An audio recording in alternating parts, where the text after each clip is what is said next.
Metaldeck de Acesco, el entrepiso que se adapta a todo tipo de estructura, presenta En la Hora de la Verdad, a través de Radio Red, hoy en la historia.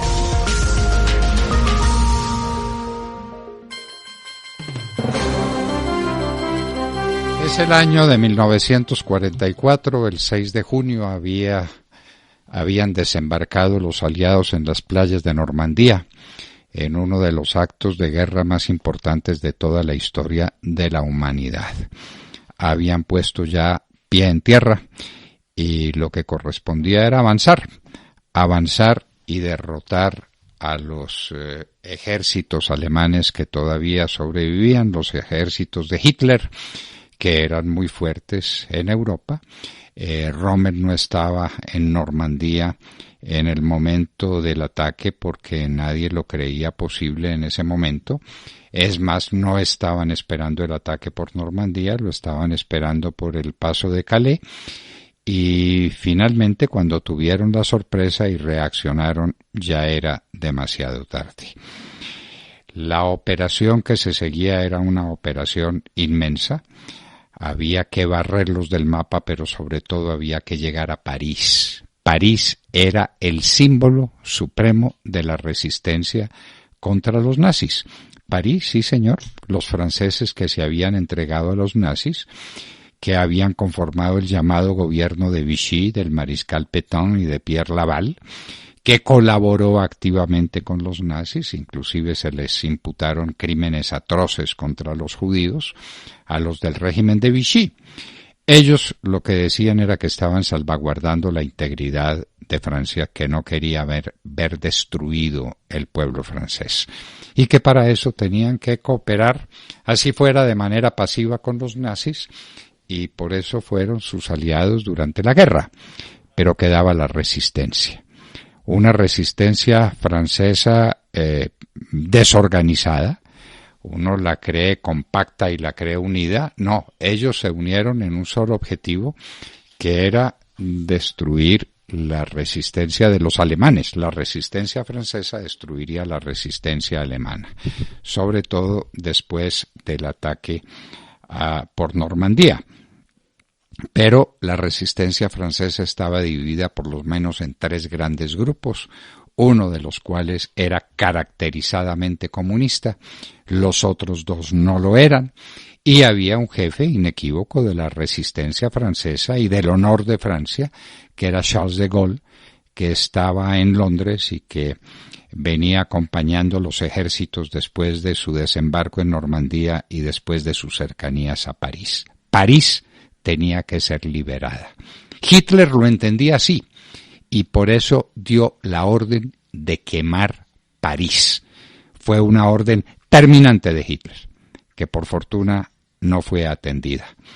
Los alemanes que recibieron la orden dijeron: este pecado, si no nos lo perdonarán nunca, ni tiene sentido destruir una ciudad como París.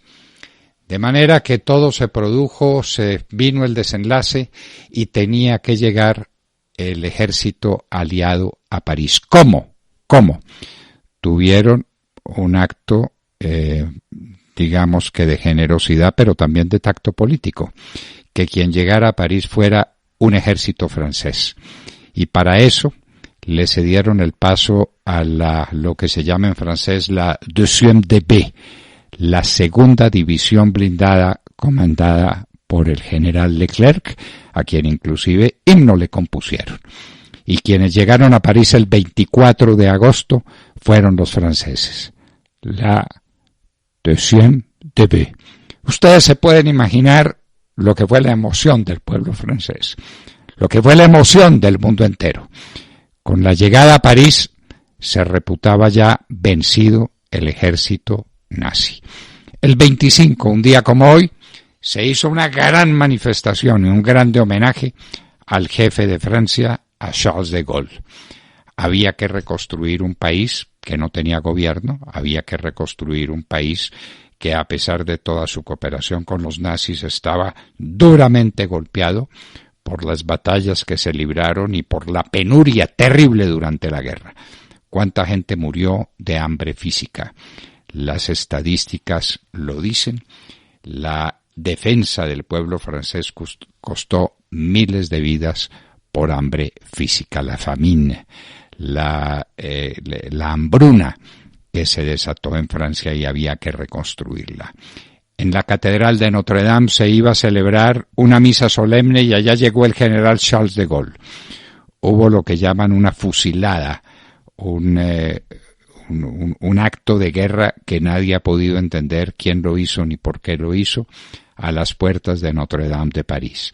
Pero allá llegó Charles de Gaulle, un día como hoy, 25 de agosto del año 1944, que para muchos es el fin de la guerra, es el triunfo definitivo de los aliados, la liberación de París.